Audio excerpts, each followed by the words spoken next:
Good day, this is Professor Will, CVMD PhD. Today's Thursday, May 28, 2020. It is 6:41 and 3 seconds a.m. Eastern Standard Time, and this is my continuation on Corona. So let's get started here.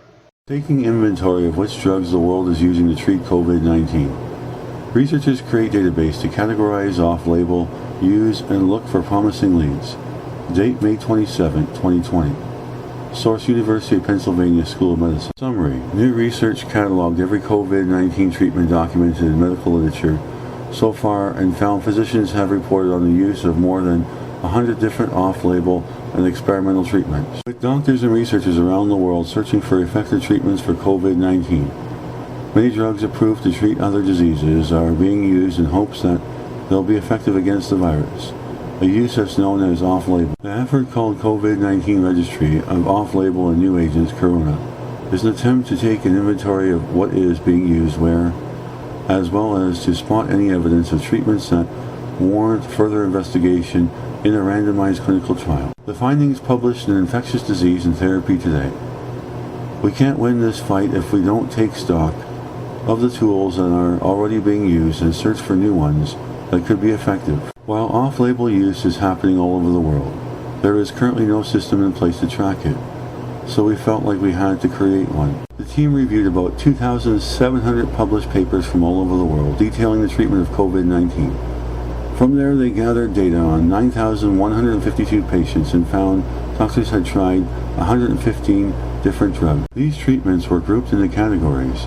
Antivirals were unsurprisingly the most common, followed by antibacterials and corticosteroids. The analysis also showed the use of immunosuppressants and blood substitutes among other treatment opinions. Our team has spent the last several years studying the drugs used to control the cytokine storm in Castleman disease, so I'm glad we were able to apply these principles to COVID-19. The work remains ongoing, and we are updating this drug inventory daily as we continue to compile information on other treatments as they are being reported in the medical literature. Researchers note that the goal of this work is not to point toward the most effective treatment, but to provide a resource for what may be candidates for further study. We hear a lot about the same handful of drugs, but we show here that there are many more currently in use than those that already made headlines. Anything that shows promise antidotally still needs to be rigorously tested in a clinical trial to see if it is effective and safe. Mouse model mimics SARS-CoV-2 infection in humans. Date May 27, 2020. Source: Cell Press.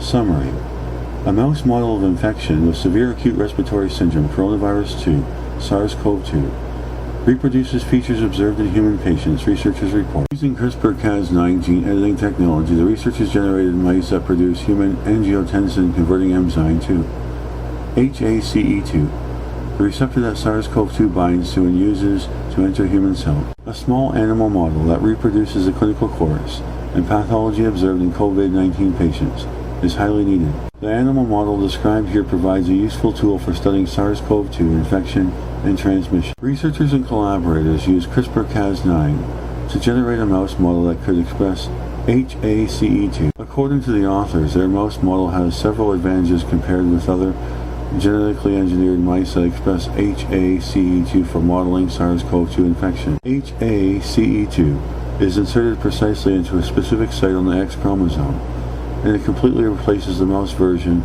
of the protein. In addition, this is a genetically stable model with few differences among individuals.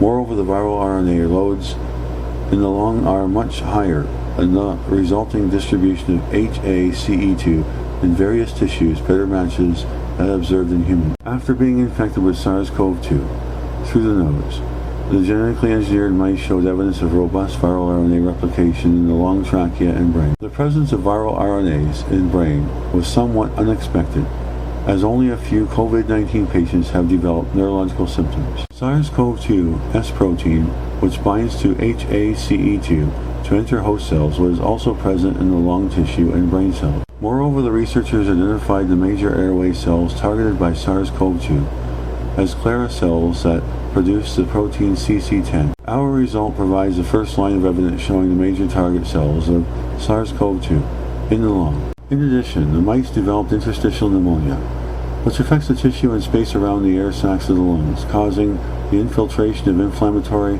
cells, the thickening of structure, that separates air sacs and blood vessel damage. Compared with young mice, older mice showed more severe lung damage and increased production of signaling molecules called cytokines. Taken together, these features recapitulate those observed in COVID-19 patients. When the researchers administered SARS-CoV-2 into the stomach, 2 of the 3 mice showed high levels of viral RNA in the trachea and lung. The S protein was also present in lung tissue, which showed signs of inflammation. According to the authors, these findings are consistent with the observation that patients with COVID-19 sometimes experience gastrointestinal symptoms, such as diarrhea, abdominal pain, and vomiting. But 10 times the dose of SARS-CoV-2 was required to establish infection through the stomach than through the nose. Future studies using this mouse model may shed light on how SARS-CoV-2 invades the brain and how the virus survives the gastrointestinal environment and invades the respiratory tract. The HACE2 mice described in our manuscript provide a small animal model for understanding unexpected clinical manifestations of SARS-CoV-2 infection in humans. This model will also be valuable for testing vaccines and therapeutics to combat SARS-CoV-2. Simple and readily available saline solution can reliably transport COVID-19 samples to testing labs.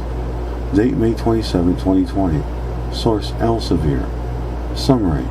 In the face of dwindling supplies of virus transport media, cheap and readily available phosphate-buffered saline can be used to safely store and transport coronavirus samples for up to 18 hours, researchers report. Clinical specimens suspected to contain viruses are usually shipped to testing laboratories in a complex mixture called virus transport medium, VTM. As the COVID-19 pandemic sweeps across the world, the availability of VTM has become severely limited, contributing to delays in diagnosis and rationing of diagnostic testing. Recognizing that SARS-CoV-2 viral RNA can remain stable on certain surfaces for up to 72 hours, scientists and researchers hypothesize that PBS, which is inexpensive and commonly available in clinical settings, could be used instead. Necessity is the mother of invention.